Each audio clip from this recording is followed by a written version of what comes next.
রবিবার হঠাৎই ক্যাম্প ছেড়েছিলেন। এরপর বেতন ইস্যু নিয়ে মহা নাটকীয়তা গেছে। সেই সব সমস্যার সমাধানও হয়ে গেছে। অবশেষে অনূর্ধ্ব-20 দলের কোচ জেরার্ড জোন্স ক্যাম্পে যোগ দিয়েছেন।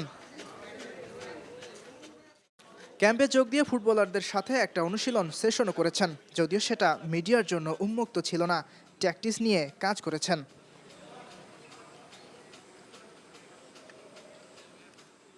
অনুশীলন শেষে রিফ্রেশমেন্টের সময় অরিজিন ও লোকাল ফুটবলারদের সাথে দারুণ সময় কাটিয়েছেন জোন্স। অ্যাডাম আব্বাস, জিদান ইউসুফ, মাহি খান, ইসান মালিক, ফারজাদ আফতাব সহ লোকাল ফুটবলার নাজমুল হুদা ফায়সাল, মোহাম্মদ মানিকদের সাথে মেতেছিলেন খোশ গল্পে।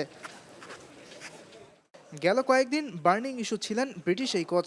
সব ভুলে এখন তিনি মনোযোগ দিতে চান এশিয়ান কাপ বাছাইয়ের ম্যাচের জন্য।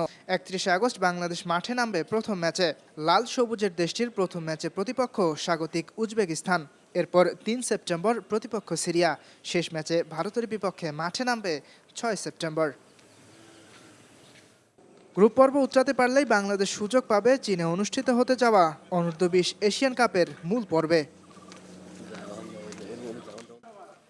ইয়াসির আরাফাত সবুজ, স্টার প্লে, যশোর।